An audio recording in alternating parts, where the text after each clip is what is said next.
everyone, it is Mr. Ranieri here, and we're going to learn how to use the Fetch API in JavaScript. This is on MDN, the Mozilla documentation, and if I just look up Fetch JavaScript, we can see the documentation for it.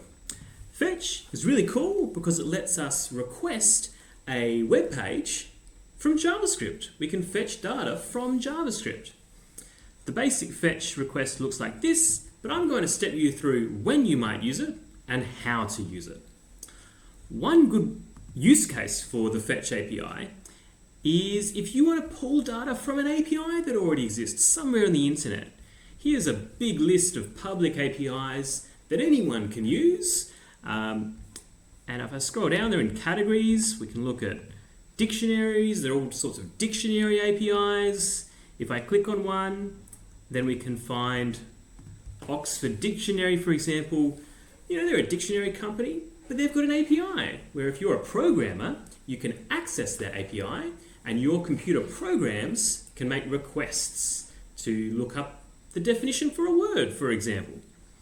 Lots and lots of APIs out there. There's one for spaceflight news as well. And that's the one that I want to show you today as an example, because you don't need any authentication, so you don't need to sign up and ask for an API key. It uses HTTPS, which makes it a bit easier for us to use when we publish it on the internet, because HTTPS is secure. And also, they have a completely open CORS policy, cross-origin request sharing. I won't talk about CORS for now. I could talk about that for a day, but that's not this day. That's a different day.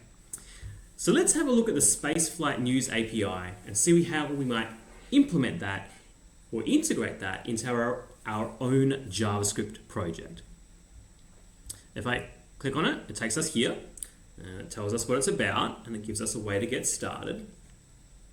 And the way that this API works is that there are these different API URL paths that I can go to. For example, /v4/articles. And if I click on that, this one's actually really cool because it lets you try it right in the browser. But you don't have to have a fancy interface like this to look at the API. I can just go in the URL and it says that I need to go /v4/articles. Well, let's type in /v4/articles. And there you go. You see what it returns. When you visit this URL, you get this kind of response. And this kind of response is in JSON format. JSON, J-S-O-N. We've got an object, that's what the curly brackets means. We've got an object here. There's another object there, curly bracket and curly bracket. This object happens to have a key of ID with a value of that. This key has that value. This key has that value, and so on. And this one here is a list. I can tell it's a list or an array because it's got square brackets. All right, you can see that the actual results here are inside. There's a key here called count, next, previous, aha. So I want to look up the key called results and get the value. Let's see how this now works in JavaScript, what you've all been waiting for, I'm sure. So I'm going to try it first of all by going right click and then inspect and then go to the console. Maybe I'll click console up here so it's the whole page. So to use fetch, I type fetch and then I put in the URL that I want to fetch. In this case, I want to fetch this URL. So I'll copy and paste it into here. Ooh, don't paste codes into DevTools that you don't understand. That's fine. I think I know what I'm doing. Fetch. I'll make this a bit bigger so it's easier for me. There we go. Good. So fetch is inbuilt into most modern JavaScript engines. If I press enter, oh, it doesn't actually return the page. What it returns instead is a promise to eventually get you the page. Because this operation, fetching the page, might be a really long time, and you might not want to sit and wait for that. You might want to do this and then show a spinny wheel while it loads, for example. For now though, I'm quite happy just to wait for the response and turn this promise into the actual response that I received. So I can type await.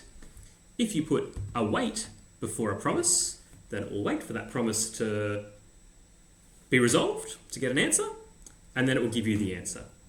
So if I try this instead, yay, I've got a response. Let's click the arrow to open it up and have a look. What do we have? We've got a headers object, a status of 200. 200 means okay, just like 404 means not found. So it looks like it worked, but I'm finding it hard to read what the contents are. To actually get the contents of that response, let's first save that response in a variable. I might call it response. There we go. So now I've got the response. Let's just double check. You can see how I really like using the developer tools here because I can test my code one line at a time. All right, so now to get what's inside it, we do response.json. And JSON is a function. It's a method of the response object. So I put brackets in. But again, that gives me a promise. So if you're happy to wait for the answer to that promise, then you can use await. This might fail because I've already used .json response. Let's run this thing again from the top. So what did I have? I awaited the response for this URL, and then I want to get the actual response as a JSON object. I'll call the variable this, although the variable name could be whatever you want. And I'll set that to be await response.json. So now it will read the contents of that response, response.json, and I will have access to everything there. Yay! In the next video, what I'm going to do is show you how to put this on a web page, because that's probably what you came here to see.